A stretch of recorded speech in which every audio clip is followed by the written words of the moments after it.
What is liver?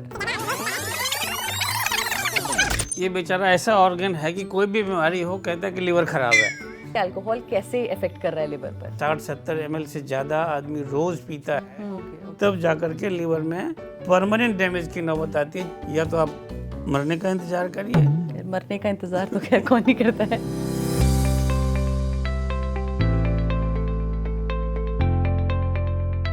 Hello everyone, welcome to a very special segment on Only My Health at World Hepatitis Day. Today we are here to raise awareness against the hepatitis, what it is, what are the treatments available. And to discuss this, we have a very special guest with us today, Dr. Manoj Kumar. Thank you so much, sir, for being with us. Dr. Manoj Kumar is the director of the Department of Gastroenterologist and the Hepatobiliary Sciences at Fortis Vasant Kunj.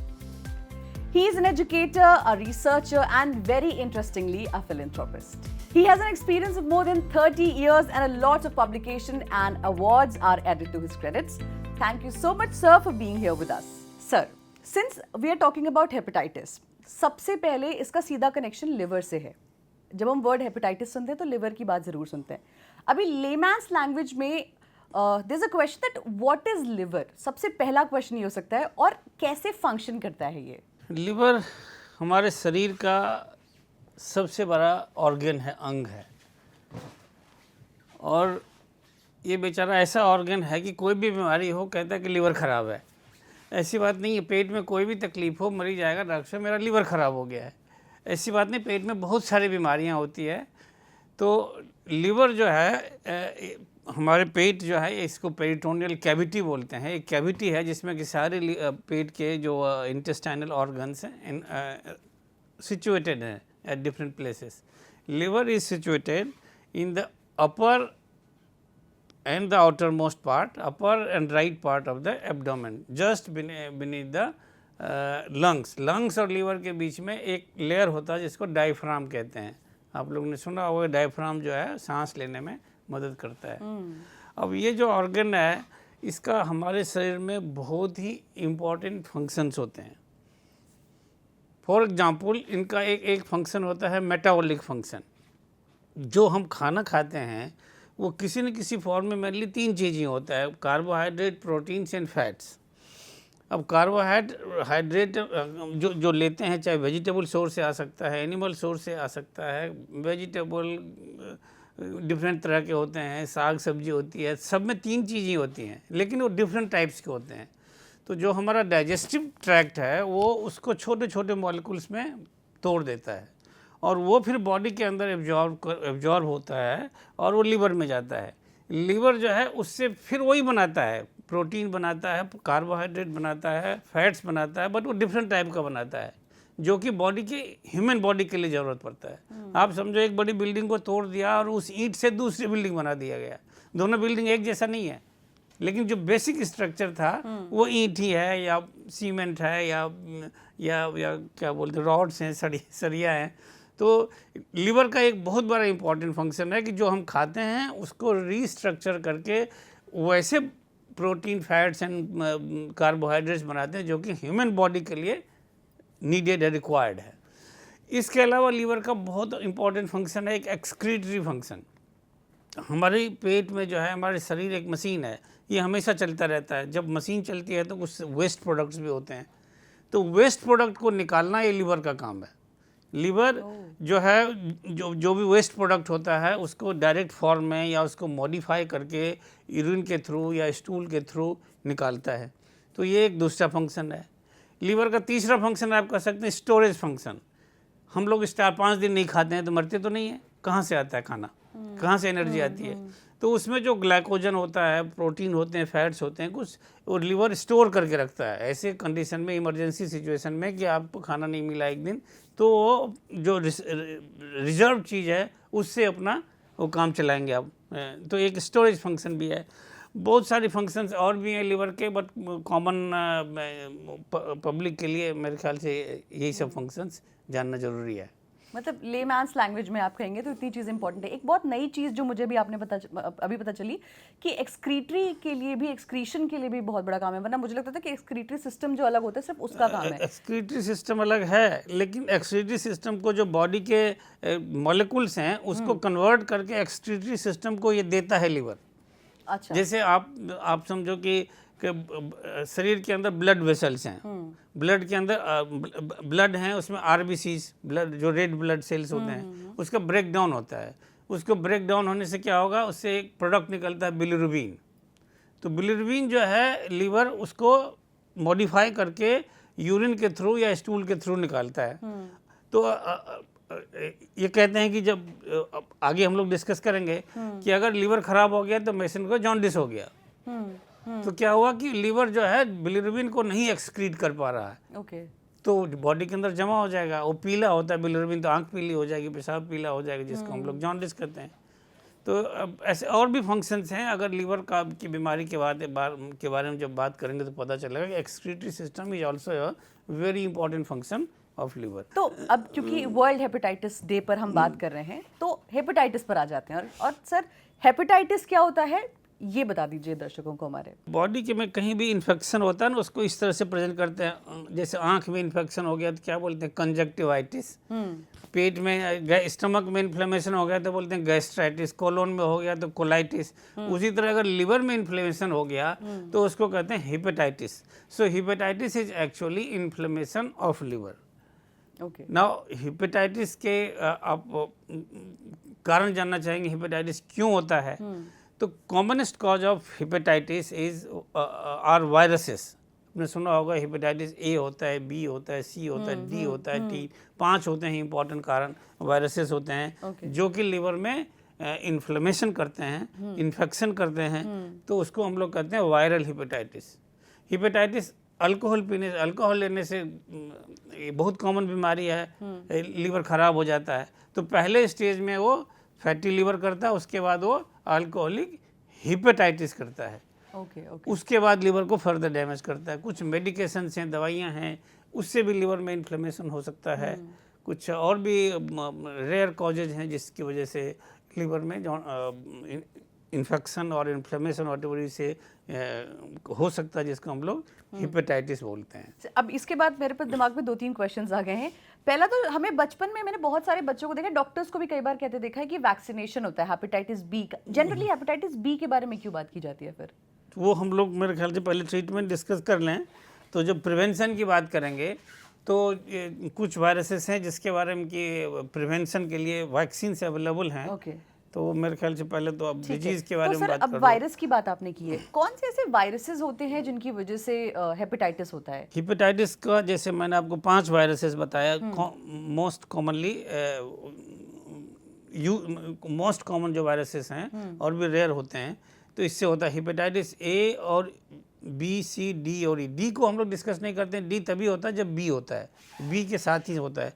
तो D को हम लोग जो B में include कर लेते हैं ना। हेपेटाइटिस ए और ई जो होता है ये फीको ओरल ट्रांसमिशन होता है। मतलब किसी इंसान के, फीको मीन्स फीसेस, स्टूल। अगर किसी को हेपेटाइटिस है तो वो वायरस जो है उसके स्टूल से निकलता है, स्टूल में सेड होता है। अब स्टूल अगर किसी भी इंसान के पानी को, सब्जी को, वेटर के उंगली में लग गया, उससे आइसक्रीम को, किसी भी खाने को इन्फेक्ट कर दिया, सीवेज कंटामिनेशन होता है कि अगर आपको सीवर का जो है सिस्टम है, पानी के सिस्टम से कहीं मिल गया तो वायरस पीने वाले पानी में चला गया, वो जिन लोगों ने पिया सबको हेपेटाइटिस हो गया। तो हेपेटाइटिस ए और ई का ट्रांसमिशन जो होता है वो फीको ओरल, मतलब मुंह से होता है, अनहाइजीनिक कंडीशन से होता है। बट हेपेटाइटिस बी और सी का ट्रांसमिशन जो होता है ब्लड बॉर्न होता है। आप लोग ज़्यादा अवेयरनेस के लिए हम बता सकते हैं कि जैसे HIV का ट्रांसमिशन होता है, उसी तरह हेपेटाइटिस बी और सी का ट्रांसमिशन होता है ब्लड कॉन्टैक्ट से। ब्लड कॉन्टैक्ट कैसे हो सकते हैं? ब्लड कॉन्टैक्ट होते हैं आप अगर किसी का कोई सिरिंज, ड्रग यूजर्स होते हैं, ड्रग एब्यूजर्स, वो क्या करते हैं, हमने इंजेक्शन लगाया, उसी इंजेक्शन से दूसरे को लगा दिया। तो अगर हमको हमारे बॉडी में हेपेटाइटिस बी सी है तो दूसरे को भी चला जाएगा। पुराने पहले जो होता था कि जो सिरिंजेज होते हैं उसको बॉयल करके रीयूज करते थे, तो ऐसे कंडीशन में जो है कंप्लीटली स्टरलाइज नहीं हो सकता है। तो आजकल तो सब जगह डिस्पोजेबल सिरिंजेज यूज होते हैं, तो उसमें ट्रांसमिशन को ख़त्म हो जाता है। ब्लड प्रोडक्ट से अगर हमारा ब्लड इन्फेक्टेड ब्लड किसी और के ब्लड को दिया गया किसी मरीज को, तो वायरस नेचुरली चला जाएगा। तो आजकल इसका भी रोकथाम है, जितने भी ब्लड बैंक हैं सब में हेपेटाइटिस बी, सी और HIV के अगेंस्ट टेस्ट होता है before being transfuse to other person. आजकल इसके काफ़ी सब जगह टेस्ट होते हैं, जैसे हेल्थ चेकअप में जाते हैं तो भी बहुत सारे हेल्थ चेकअप्स होते हैं जिसमें कि हेपेटाइटिस बी और सी का टेस्ट होता है। प्रेगनेंसी होती है, प्रेगनेंसी में हेपेटाइटिस बी और सी HIV का टेस्ट होता है। तो इस तरह ब्लड बॉर्न इसका ट्रांसमिशन होता है, और ये अवेयरनेस पब्लिक के लिए बहुत ज़रूरी है। ऑल्दो डॉक्टर्स का काम है ये कि भाई हेपेटाइटिस बी सी से कैसे बचें, ये ट्रांसमिशन की बात कर रहे हैं हम लोग। ओके, आपने ट्रांसमिशन की बात की, क्या कोई और भी तरीके हैं जिनसे ट्रांसमिट हो सकता है या कम्युनिकेट हो सकता है ये दूसरे पेशेंट्स में, अगर किसी एक पेशेंट को है ये? तो नहीं, दो ही तरीके हैं, फीको ओरल और ब्लड बॉर्न। तो सिरोसिस क्या है, लिवर सिरोसिस क्या है ये? देखो, लिवर में जब इन्फेक्शन होता है तो this is there are two types of infection. One is acute infection, जिसको हम लोग कहते हैं एक्यूट हेपेटाइटिस, मतलब कोई इन्फेक्शन हुआ और डैमेज हुआ लिवर को, सडन डैमेज हो गया लिवर को। ओके, तो फ्लेयर अप हो गया लिवर के सारे सेल्स तो होगा तो फेल कर जाएगा लिवर, तो लिवर के सेल्स डेड हो गए, मर गए, उसको वायरस अगर है तो वायरस ने मार दिया उसको। और तो ऐसे कंडीशन में रिकवरी भी जल्दी होती है कि वायरल हेपेटाइटिस हुआ, लिवर में डैमेज हुआ, उसके लक्षण के बारे में बात करेंगे हम लोग, जो भी हुआ उसके बाद रिकवरी फेज शुरू हो जाता है। दूसरा होता है क्रॉनिक डैमेज। पहले बता दूं, एक्यूट हेपेटाइटिस अगर किसी को हुआ तो उसके क्या लक्षण होते हैं। एक्यूट हेपेटाइटिस अगर किसी को हुआ तो क्या होगा, लिवर में डैमेज हो जाएगा। लिवर में डैमेज तो मैंने एक बार डिस्कस कर चुका हूँ कि बिलिरुबिन को जो है वो लिवर निकालता है, तो बिलिरुबिन लिवर नहीं निकाल पाएगा, तो बिलिरुबिन बॉडी के अंदर कलेक्ट हो जाएगा, तो वो स्किन में जमा हो जाएगा, आंख में जमा हो जाएगा, तो आंख पीली दिखती है ऐसे लोगों की। पेशाब से ज़्यादा निकलता है बिलिरुबिन, पेशाब पीली निकलती है। जो ज़्यादा गोरे लोग होते हैं उसकी पूरी स्किन ही पीली दिखती है। तो एक तो जॉन्डिस होता है, दूसरा पेशेंट को भूख नहीं लगना, पेशेंट को वॉमिटिंग होना, फीवर, ये सब एक्यूट हेपेटाइटिस के लक्षण हैं। जो हेपेटाइटिस ए और ई होता है वो सिर्फ एक्यूट हेपेटाइटिस करता है। दूसरा होता है क्रॉनिक हेपेटाइटिस, कि वायरस जो है बॉडी के अंदर रह गया, जैसे हेपेटाइटिस बी और सी जो है क्रॉनिक इन्फेक्शन करता है, वो बॉडी के अंदर परसिस्ट करता है और वो धीरे धीरे लिवर को डैमेज करता रहता है। और ऐसा बताया कि लिवर बहुत बड़ा ऑर्गन है, उसको लास्ट स्टेज तक आने तक काफ़ी टाइम लग जाता है, और 10 से 15 साल लग जाते हैं जब लिवर को परमानेंटली डैमेज होने में। जब परमानेंट डैमेज हो जाता है लिवर में, तो लिवर का साइज सिकुड़ जाता है, नोडुलर हो जाता है, जो कि स्मूथ होता है नॉर्मल लिवर का, ये नोडुलर हो जाता है, छोटा हो जाता है साइज में, तो उसको सिरोसिस ऑफ लिवर बोलते हैं, जिसको हम लोग एंड स्टेज लिवर डिजीज भी बोलते हैं। मतलब लिवर जो है फेल कर रहा है। अब लिवर फेलियर दो तरह के हो सकते हैं। एक्यूट हेपेटाइटिस जो मैंने बताया, एक्यूट हेपेटाइटिस के दौरान भी लिवर फेल कर सकता है। लिवर फेल का मतलब कि लिवर में आप कह सकते हो मोर देन 90% डैमेज हो गया। उसी तरह ऐसा कोई फिगर नहीं है हमारे पास, मेजरमेंट नहीं है, but on an average public को समझाने के लिए उसी तरह 90% अब लिवर डैमेज होगा, 10% बच गया, सिरोसिस छोटा सा लिवर हो गया, तो भी वो लिवर फेलियर में चला गया पेशेंट। ओके, ठीक है, मतलब एक्सट्रीम कंडीशन में जब लिवर आपका इफेक्ट हो जाए तो लिवर सिरोसिस हो गया है ना। सर, हेपेटाइटिस होने के रीजंस क्या क्या हैं, किन किन वजहों से हेपेटाइटिस हो सकता है? वो हम लोग ऑलरेडी थोड़ा बहुत डिस्कस कर चुके हैं। हेपेटाइटिस के कारण जो हेपेटाइटिस जो वायरसेस होते हैं, अल्कोहल होता है, मेडिकेशंस कुछ दवाइयों से हो सकता है, ये इम्पोर्टेंट कॉजेज हैं लिवर डैमेज के। सर, जो लोग अल्कोहल के शौकीन हैं उनके लिए ज़रा एक बार बता दीजिए कि अल्कोहल एक्चुअली लिवर को डैमेज कैसे करता है। बहुत सारे लोगों के दिमाग में ना अलग अलग मिथ्स हैं इसको लेकर, तो उसको ब्रेक करते हुए एक बार बता दीजिए कि अल्कोहल कैसे इफेक्ट कर रहा है लिवर पर। ठीक है, हमारे देश में या वर्ल्ड वाइड कह सकते हैं कि alcohol is if not the most common, one of the most common causes of liver damage. Alcohol जो है लीवर को फिर हो गया धीरे धीरे डैमेज करता है। पहला स्टेज में कहते हैं लीवर में फैट जमा हो जाता है, जिसको कहते हैं फैटी लीवर। जब उसमें डैमेज शुरू करता है तो कहते हैं अल्कोहलिक हेपेटाइटिस बोलते हैं। और ये धीरे धीरे एक क्वान्टिफिकेशन है कि मे बी एक रफली कहा जाए 60-70 ml से ज़्यादा आदमी रोज़ पीता है और वो लगातार 8-10 साल तक पीता रहता है, तब जाकर के लीवर में परमानेंट डैमेज की नौबत आती है, जिसको कि अभी हम लोग बोल रहे थे परमानेंट डैमेज हो गया, लीवर सिरोसिस हो गया। ओके। लीवर सिरोसिस पहुंचने में और पीने में जो ड्रिंकिंग हैबिट है बता दिया। मतलब आपके पास डॉक्टर के पास मरीज के पास 7-8 साल का टाइम है कि भाई आज समझ जाओ कि भाई आज आगे जब any moment at any stage of liver damage if you stop alcohol there can be reversal. अगर परमानेंट डैमेज हो गया तो मार्क्ड इम्प्रूवमेंट हो सकता है। अगर हेपेटाइटिस के स्टेज में भी हो गया और इंसान छोड़ दिया तो रिकवरी हो सकती है। फैटी एसिड से तो फैटी लीवर के स्टेज से तो कंप्लीट रिकवरी हो सकती है। सो अल्कोहल से परमानेंट लिवर डैमेज होता है, और परमानेंट लिवर डैमेज का मतलब या तो आप मरने का इंतजार करिए या फिर लीवर ट्रांसप्लांट कराइए। मरने का इंतजार तो खैर कौन नहीं करता है। सर इसके अलावा एक अच्छा, अभी क्योंकि हम अल्कोहल की बात कर रहे हैं तो ये बात भी कर ही लेते हैं कि कितना, क्या कोई अमाउंट है कि अगर इतना अल्कोहल हम ले रहे हैं, क्योंकि बहुत सारे ऐसे लोग होते हैं जो नहीं छोड़ पाते हैं, अनफॉर्चुनेटली उनके साथ ऐसा होता है। तो ड्रिंकिंग का जो होता है एक सेरेमोनियल ड्रिंकिंग बोलते हैं, ओकेजनल ड्रिंकिंग करते हैं लोग, पार्टी में जा करके पीते हैं, उससे लीवर डैमेज नहीं होता है। अगर आप मॉडरेट अमाउंट में 3-4 दिन भी लेते हैं तो लीवर डैमेज नहीं होगा, कुछ और हो सकता है। बट पैनक्रेटाइटिस हो जाता है शराब पीने से, वो बात अलग है। लेकिन लीवर डैमेज नहीं होता है। लीवर डैमेज के लिए जैसा कि बताया मैंने आपको, आप कह सकते हो 60 to 70 ग्राम्स, ये ग्राम्स में बोल रहा हूँ मैं। जो हार्ड लिकर होते हैं उसकी वगैरह होता है, उसमें लिखा रहता है 40%, मतलब 40 gram of alcohol in 100 ml of the drink. तो अगर 60 to 70 ग्राम पर डे पिएगा और डेली पिएगा, और अलग अलग 7-8 years यू कैन से, ये जो अमाउंट है और ड्यूरेशन है ये लेडीज़ में कम होता है। तो लेडीज़ अगर पीती हैं तो उसको कम अल्कोहल लेने से और कम ड्यूरेशन में लिवर खराब हो जाएगा। ओह अच्छा, ओके। अच्छा, तो लेडीज़ को ज़्यादा सावधान रहना चाहिए अल्कोहल से। प्रॉब्लम्स हमने बात कर ली, अभी लिवर को हैप्पी रखने का कोई मंत्र आप दे दीजिए, गुरु मंत्र दे दीजिए पेशेंट्स को।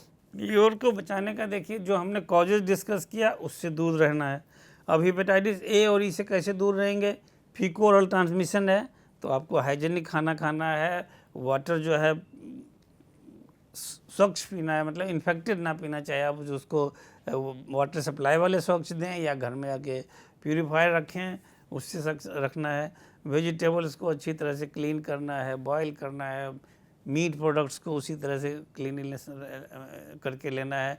तो इस तरह से आप एक्यूट हेपेटाइटिस जो ए और ई वाला होता है उससे बच सकते हैं। हेपेटाइटिस बी और सी जो है वो ब्लड बॉर्न है, तो आपको जहाँ भी इंजेक्शन लगवाएं डिस्पोजेबल सिरिंजेस से लगाएं। अनप्रोटेक्टेड सेक्स नहीं होना चाहिए।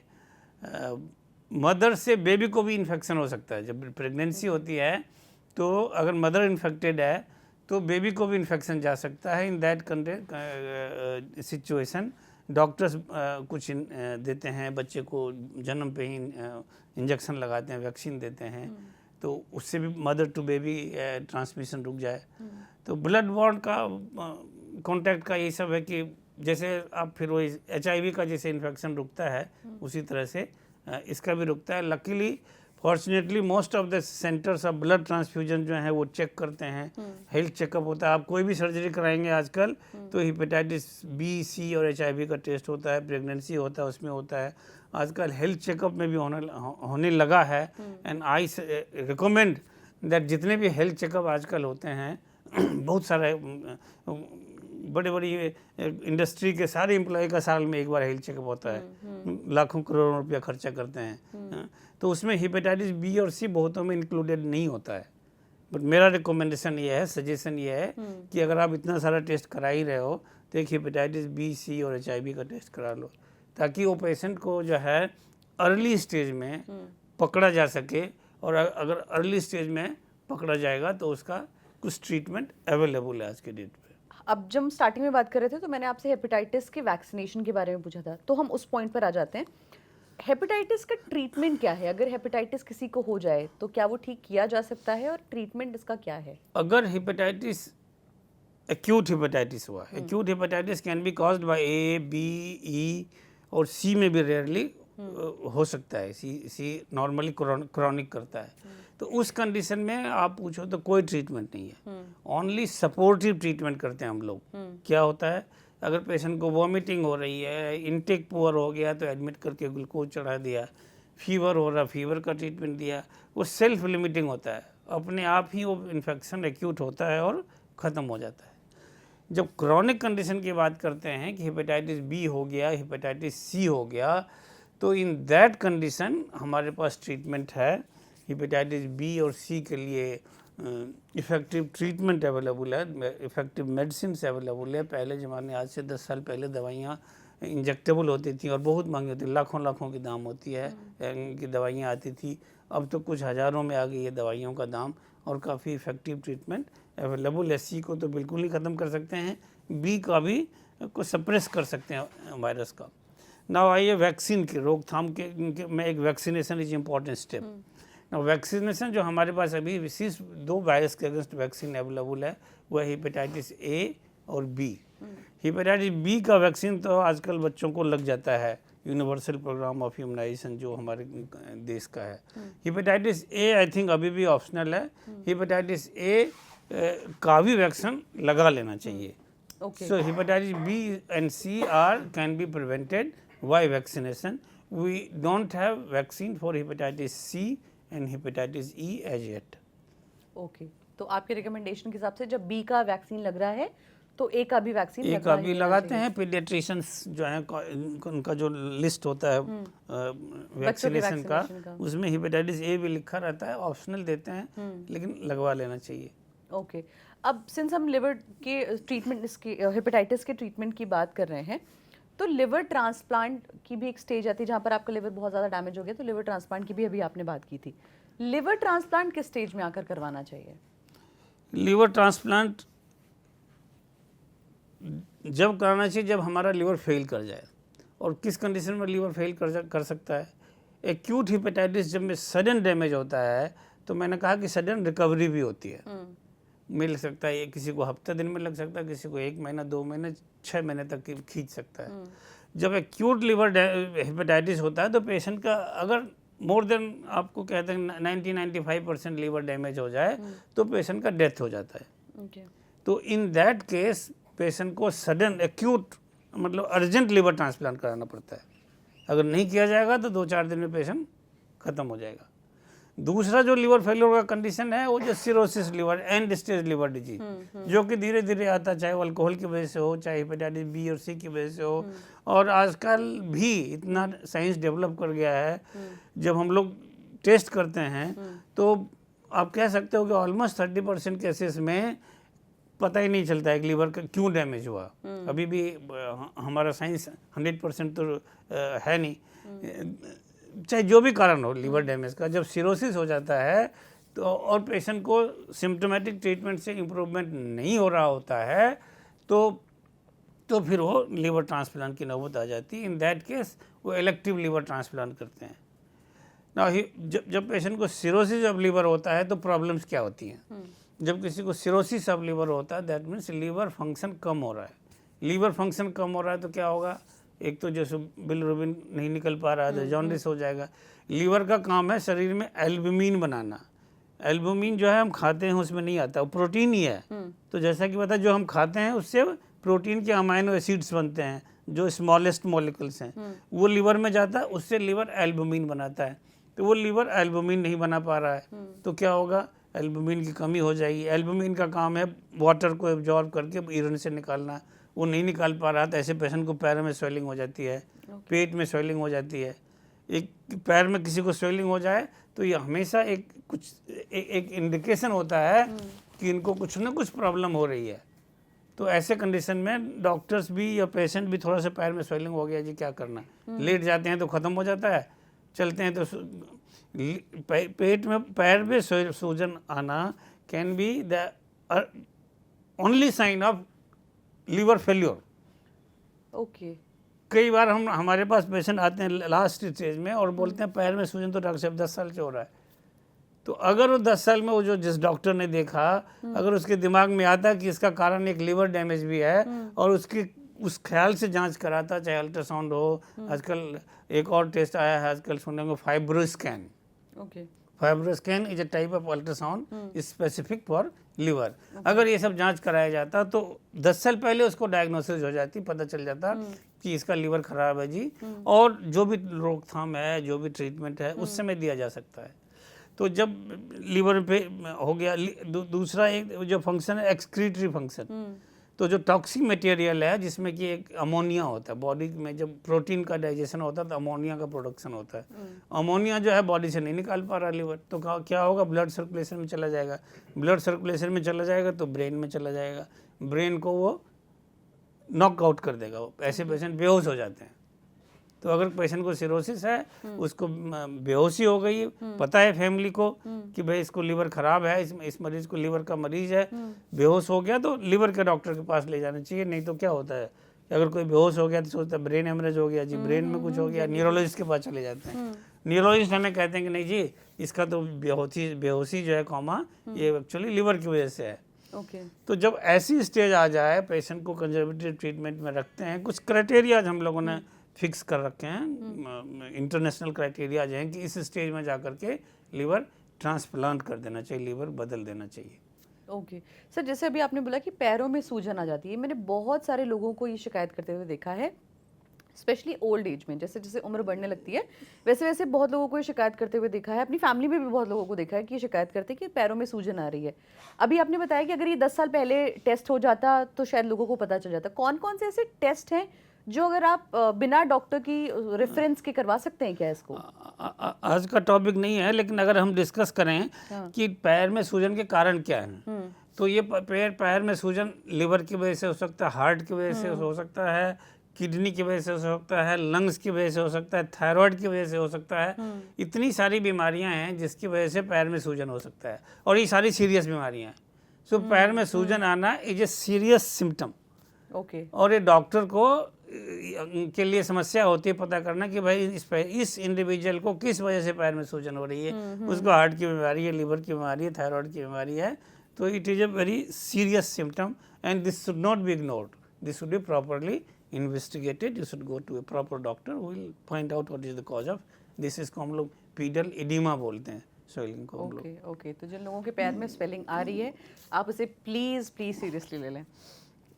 इसके अलावा सर कुछ मिथ्स भी हैं इनको लेकर, जैसे लिवर को लेकर ना बहुत सारे मिथ्स हैं, जैसे कि जो लोग वर्कआउट करते हैं वो प्रोटीन लेते हैं तो कहते हैं लिवर डैमेज कर देता है प्रोटीन जो होता है, क्या ये सही बात है? Everything in moderate amount is not bad, everything in excess amount is bad. तो ऐसा कुछ नहीं है कि जो लोग प्रोटीन लेते हैं लीवर डैमेज करता है, वो मसल बिल्डिंग के लिए लेते हैं वो लोग। मुझे बहुत ज़्यादा उसके बारे में जानकारी नहीं है क्या मटेरियल होता है और क्या करते हैं, बट ऐसा कुछ नहीं है। वो मॉडरेट अमाउंट में लेते हैं तो साइंटिफिकली एडवाइस ले लें डाइटिशियन से या कंसर्न स्पोर्ट्स से कंसर्न डॉक्टर से, कौन सा प्रोटीन उसको एज ए सप्लीमेंट लेना चाहिए। ओके, तो मतलब आप जो भी प्रोटीन ले रहे हैं उससे पहले आप डॉक्टर रिकमेंडेशन ज़रूर ले लें, ठीक है। इसके अलावा सर चाय को भी माना जाता है कि वो भी आपके डाइजेस्टिव सिस्टम के लिए बहुत अच्छी नहीं है, आपके लिवर के लिए, क्या ये सही बात है? ऐसा नहीं है, चाय जो नॉर्मल अमाउंट में चाय लेना is not damaging to the liver. Okay, क्या जो लोग मीठे के बहुत ज़्यादा शौकीन हैं उनके लिए क्या लिवर कुछ प्रॉब्लम क्रिएट करता है? मीठा खाने से लिवर डैमेज नहीं होता है। ओके, ठीक है। इसके अलावा कॉफ़ी, कहते हैं कॉफ़ी लिवर का फैट रिड्यूस कर देता है, क्या ये बात सच है? ये सब सिग्निफिकेंट चीज़ें नहीं है, अब थोड़ा बहुत माइनर इफेक्ट हो तो हो, बट ऐसा नहीं कि आप में लिवर फैट हो गया कॉफ़ी पी ली तो ख़त्म हो गया, ऐसा नहीं है। सर हमने लिवर के हेल्थ को मेंटेन कैसे करते हैं ये बात कर ली, आपने बहुत सारे मिथ बस्टर्स मैंने आपसे पूछ लिया, आपने बता दिए। क्या वर्कआउट लिवर को हेल्दी रखने में रोल प्ले करता है? क्योंकि जैसा कि हमने बताया लीवर खराब होने के कारण हो गए अल्कोहल, वायरसेस, और एक इम्पॉर्टेंट कॉज है फैटी लीवर। और फैटी लीवर क्या होता है, लीवर में फैट जमा होना। ये फैट क्या है, जैसे बॉडी में कहीं भी लीवर फैट जमा हो गया तो क्या हो गया, मोटापा दिखा, आप कह सकते पेट निकला हुआ दिख रहा है। लेकिन अगर यही फैट लीवर में जमा हो जाता है तो वो लीवर को डैमेज करता है। तो ये जो फैटी लीवर है ये आजकल का, आज के ज़माने का लाइफ स्टाइल डिजीज है। किसी पेशेंट को ब्लड प्रेशर है, शुगर है, उसके साथ ओबेसिटी है, तो ये सब चीज़ें मिला करके हम लोग कहते हैं मेटाबॉलिक सिंड्रोम। और ये ऐसे पेशेंट्स को लीवर डैमेज होता है। सो अगर किसी को फैटी लीवर हो गया, फैटी लीवर जा कर के फिर वो हेपेटाइटिस करेगा, और हेपेटाइटिस जो है लॉन्ग टर्म में जा कर के लीवर सिरोसिस करेगा। लीवर सिरोसिस के बाद लीवर कैंसर भी हो सकता है। तो ये सीक्वेंस ऑफ डैमेज होता है, fatty liver to hepatitis to cirrhosis to hepatocellular carcinoma, जिसको लीवर कैंसर बोलते हैं ना। जो ये इम्पोर्टेंट कॉज आज के तारीख में उभर के आया, वायरस के को हम लोग धीरे धीरे रोकथाम कर रहे हैं। हेपेटाइटिस बी के अगेंस्ट वैक्सीन है, सी का ट्रीटमेंट अवेलेबल है। तो धीरे धीरे जो वर्ल्ड धीरे धीरे जो ये जा रहा है, तो आ क्या रहा है, ये लाइफ स्टाइल डिजीजेज, ओबेसिटी, जो हमारे देश में, जो पहले यूरोप में, अमेरिका में ओबेसिटी होती थी, वहाँ के लोग मोटे होते थे, अब हमारे देश में भी जो कि लाइफ स्टाइल चेंजेज आ रहे हैं, लोग प्रॉस्परस हो रहे हैं, खाना उस ढंग का खा रहे हैं, तो ये ओबेसिटी बढ़ रही है, और इससे फैटी लीवर बढ़ रहा है। जो ये फैटी लीवर है, इसको अब फिर कैसे रोकेंगे, इसका क्या समाधान है? ट्रीटमेंट तो चलो बीमारी हो गई तो डॉक्टर अपना करेगा। जो हम रोकथाम कर सकते हैं वो वेट कम करके। वेट कम कैसे करेंगे? जो आप वर्कआउट की बात कर रहे हैं, बट वर्कआउट से ज़्यादा ज़रूरी चीज़ है डाइटिंग। आप कहते हैं कि एक समोसा खा लीजिएगा, उसका कैलोरी जितना आएगा उसको खर्च करने में आपको 1 किलोमीटर दौड़ना पड़ेगा। तो आपने 10 रसगुल्ला खा लिए और 2 किलोमीटर दौड़ लिया, बोला हमने तो कर लिया अपना काम जी, हमारा तो रसगुल्ला बराबर हो गया। ऐसा कभी संभव नहीं है। तो आपको अपना डाइट कम करना पड़ेगा। आपको खाने वक्त ये ध्यान रखना पड़ेगा कि हम जो खा रहे हैं वो हमारे शरीर के लिए ज़रूरी है, लेकिन एक लिमिट के बाद वो हार्मफुल है आपके लिए। आप जब आदमी खाता है, मिठाई खाता है, स्वीट डिश में एक रसगुल्ला खा लिया, वो तो चलो ठीक है, मीठा खा लिया। उसके बाद वाला जो खाता है वो लालच से खाता है। तो वो आपको रोकना पड़ेगा कॉन्शियसली कि नहीं भाई जी, एक से दूसरा रसगुल्ला मेरे लिए हानिकारक है। हाँ। पार्टी में लोग जाते हैं, एक बार खा लिया, फिर दूसरा डिश उठा लिया, फिर तीसरा डिश उठा लिया। तो मेरा सजेशन ये है कि आपको मालूम है आपका क्या डाइट है, आप अपने प्लेट में जो जो खाते हैं उतना ले लीजिए, उसके बाद दोबारा डेस्क पे खाने वाली टेबल पे मत जाइए उठाने के लिए। सो दैट मीन्स कि dieting is more important than the exercise and workout. वो भी जरूरी है, जरूरी तो वो भी इक्वली इम्पॉर्टेंट है। उससे ज़्यादा ये नहीं हो सकता कि आप अपनी मर्जी से खाना जितना भी खाते रहो और एक्सरसाइज करते रहो। तो ये दोनों करके final output should be weight reduction. Okay, कि जो वेट आपका होता है, जो मेजरमेंट है, आपकी हाइट के अनुसार जितना वेट होना चाहिए उसी रेंज में वेट होना चाहिए, नहीं तो फिर वो फैटी लीवर होगा और लीवर डैमेज हो जाएगा। ठीक है, तो अगर आपको अपना लिवर हेल्दी रखना है तो अपने वेट मैनेजमेंट बहुत ज़रूरी है। इसके अलावा आपने डाइटिंग की बात सिंस अभी की है, तो क्या एक इंटरमिटेंट डाइटिंग, आजकल कीटो डाइट और ये सब बहुत ज़्यादा पॉपुलर है, क्या ये सही है आपके हिसाब से? डाइटिंग जो एक कुछ लोग करते हैं क्रैश डाइटिंग, उससे तो बहुत हानि होता है। और आपने सुना होगा, ये शायद ऑस्ट्रेलिया का कौन सा क्रिकेटर था जो मर गया, he did a crash dieting and he was on liquid diet only for around 2 weeks and he died. Dieting का concept, अब of course you can meet a dietitian. Dietitian भी बहुत सारे आजकल शहर में हो गए, वो आपको प्रॉपर डाइट समझाएंगे। लेकिन ग्रॉसली मोटा मोटी मैं जो समझाता हूँ पेशेंट को कि आप अपना जो जितना रिक्वायरमेंट ले सकते हो, जितना आपकी रिक्वायरमेंट है, आप सब कुछ खाओ। ऐसा मत करो कि हम ये नहीं खा सकेंगे, वो ना खाए, मिठाई नहीं खाए, मिठाई भी खाओ लेकिन लिमिटेड अमाउंट में खाओ। सो मेरा जो टीचिंग होता है पेशेंट्स को मैं बताता हूँ, आप सब कुछ खाओ। कहते हैं हम ये नहीं खाएंगे डॉक्टर साहब, तेल नहीं खाएंगे, वो नहीं खाएंगे। मैंने सब कुछ खाओ लेकिन एक लिमिटेड अमाउंट में खाओ, वर्कआउट करो, एक्सरसाइज करो and keep your weight in control. Okay, sir अभी हमने ओवर ईटिंग की भी बात की थी। मेरे ख्याल से बहुत सारे ऐसे लोग हैं जो ओवर ईटिंग कर लेते हैं, कई बार इस वजह से क्योंकि एक टाइम का मील उन्होंने स्किप किया तो अगला मील जो उन्होंने लिया वो ओवर ईट कर लिया। क्या ये करना सही है? बिल्कुल सही नहीं है। अच्छे हेल्थ के लिए कहते हैं स्मॉल एंड फ्रीक्वेंट मील्स, थोड़े थोड़े करके कई बार में खाओ तो ज़्यादा अच्छा होता है बॉडी के लिए, हेल्थ के लिए, रेदर देन कि एक बार खाया ओवर ईटिंग कर लिया। ओके तो डाइटरी पर्सपेक्टिव से हमने बहुत सारी बातें कर ली हैं। ओवर ईटिंग, आपको दो चीज़ों का ध्यान रखना है, एक तो ओवर ईटिंग नहीं करनी है, दूसरी चीज़ वेट मैनेजमेंट करके रखना है, वेट को नियंत्रण में रखना है। ओके सर, डाइटरी पर्सपेक्टिव पे हमने बात कर ली।